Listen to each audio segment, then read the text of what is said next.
Assalamualaikum warahmatullahi wabarakatuh, sobat muda.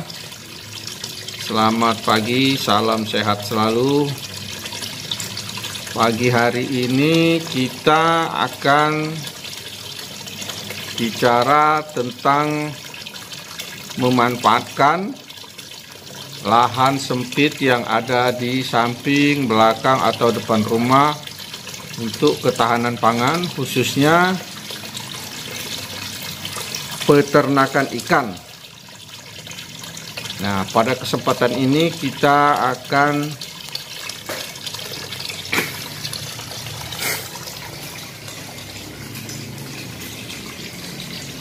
membicarakan tentang bagaimana menyediakan kolam untuk melakukan budidaya atau penampungan atau pembesaran ikan, baik itu ikan emas, ikan nila, mujair, ataupun ikan lele. Nah, kita bisa manfaatkan ini kolam fiber. Kolam fiber bisa, terpal bisa, sehingga tidak perlu kita terpaku pada air yang mengalir. Nanti sistem pengairannya atau gelembung airnya nanti biar udaranya cukup bisa menggunakan mesin air yang airnya bisa berputar terus, sehingga kebutuhan oksigen daripada ikan tercukupi. Ini penting karena situasi corona ini kita mengusahakan sedapat mungkin keluar dari rumah dikurangi, sehingga kita bisa melakukan pemeliharaan ikan di dalam fiber. Pertama yang perlu kita lakukan adalah menyiapkan kolamnya.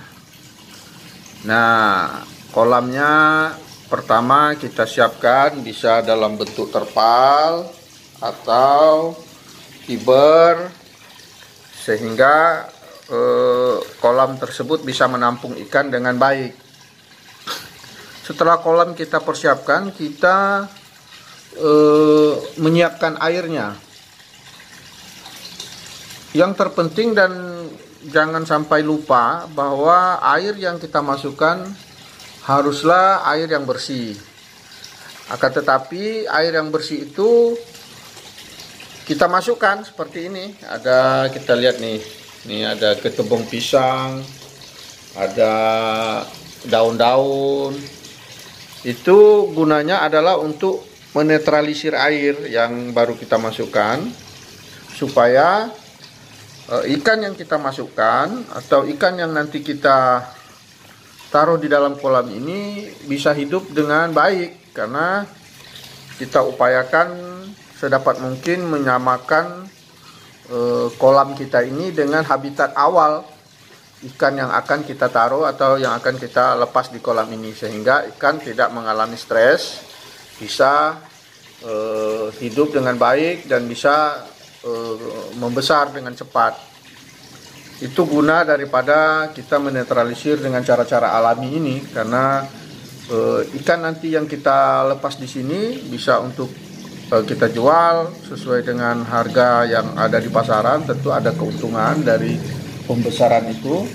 Kemudian bisa juga ikan itu untuk konsumsi kita, sehingga betul-betul ikan yang kita konsumsi betul-betul ikan yang berkualitas terbaik, karena kita benar-benar ikut memelihara dari awal, sehingga kita tahu apa makanan daripada ikan itu tentu akan berpengaruh kepada cita rasa dagingnya. Nah, seperti kalau kita ikan yang dengan pelet full itu dagingnya lembek, kurang gurih gitu ya. Tetapi kalau ikan yang kita kasih makan pelet tetapi diselingi oleh makanan-makanan alami, dia akan cita rasanya dagingnya lebih agak keras, manis, gurih, dan enak. Nah, ini Di samping tentu kesehatannya sangat terjamin karena kita memeliharanya dari awal. Nah, ini sekarang setelah kolam ini siap, jadi kita masukkan ke tepung pisang atau sejenisnya. Airnya juga harus kita diamkan sekitar 3 hari atau 5 hari sehingga air itu, kalau istilahnya itu tua, air tersebut benar-benar terjaga dan sudah memiliki keasaman, sudah memiliki kualitas yang tinggi. Oke sobat muda, sebentar lagi kita akan melihat bagaimana sistem pelepasan ikan yang akan kita taruh di kolam ini. Oke sobat muda, sekarang kita akan cara melepas ikan. Jadi ikan ini juga harus kita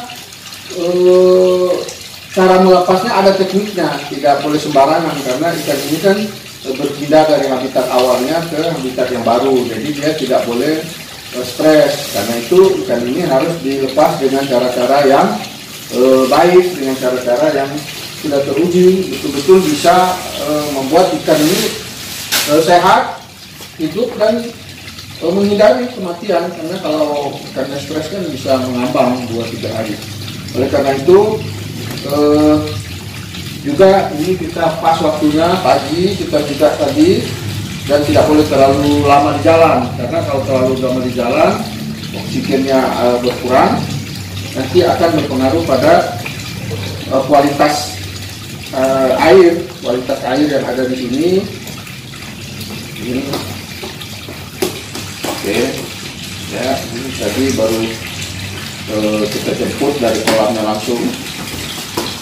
Satu hal yang penting lagi, jangan kita memelihara ikan yang kita beli di pasar, karena ikan di pasar itu kan sudah lama dari penampung dari kolam aslinya, sehingga kualitas ikan juga turun, maka banyak ikan yang mati. Jadi kalau memang untuk diternakan, betul-betul kita harus pilih bibit yang bagus dengan kualitas yang baik. Nah,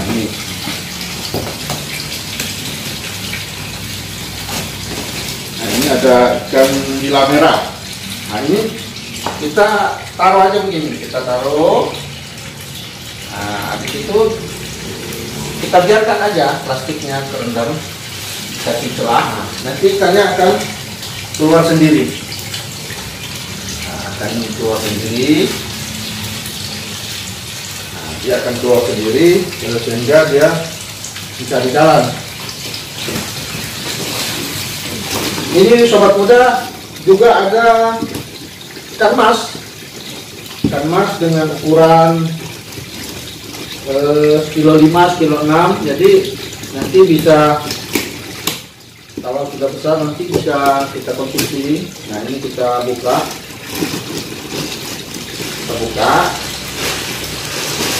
Oke. Sama tekniknya, harus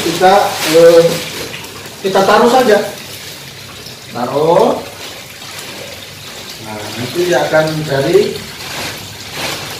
jalan keluar. Nah dia akan keluar sendiri ke kolam. Oke, nah itu udah ada yang pelan tapi pastinya ini. Nah jadi dia sudah bisa masuk ke habitat asli. Nah ini juga pelan. Ya.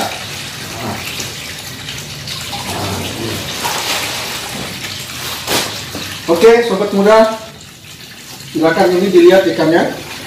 Nah, ikannya udah ada di dalam ini, sudah mulai ya berenang. Nah, kita lihat. Kemudian ini nanti ada di video berikutnya cara memberi makan juga supaya ikan ini tetap sehat, bisa dikonsumsi dengan baik. Nah ini, jadi misalnya kita membeli ikan 20 kilo, Pertama, kalau dalam ukuran yang seperti ini sudah layak konsumsi. Di samping menunggu pembesaran, kita bisa mengkonsumsinya sebagai lauk pauk. Jadi kita menghindari untuk keluar ke pasar. Nah, misalnya ya, contoh kalau kita membeli ke pasar sekilo untuk ukuran 20 kilo kan kita harus ke pasar 20 kali, ketemu dengan pedagang 20 kali juga. Sementara kita dalam upaya mengurangi interaksi social physical distancing. Jadi kalau kita membeli 20 kilo kita taruh di kolam, setidaknya kita dari kemungkinan ketemu penjual 20 kali hanya ketemu sekali membeli 20 kilo dan kita bisa konsumsi 1 kilo. Jadi memang secara kesehatan terjaga dan secara ekonomis juga sangat ekonomis karena kita mengurangi biaya ke pasar bolak-balik dan secara waktu sangat juga fleksibel. Kita mau siang, malam, sore untuk mengkonsumsi juga sudah tersedia. Oke sobat muda, itu saja sementara. Terima kasih atas perhatiannya. Nanti kita ketemu di video-video berikutnya. Assalamualaikum warahmatullahi wabarakatuh.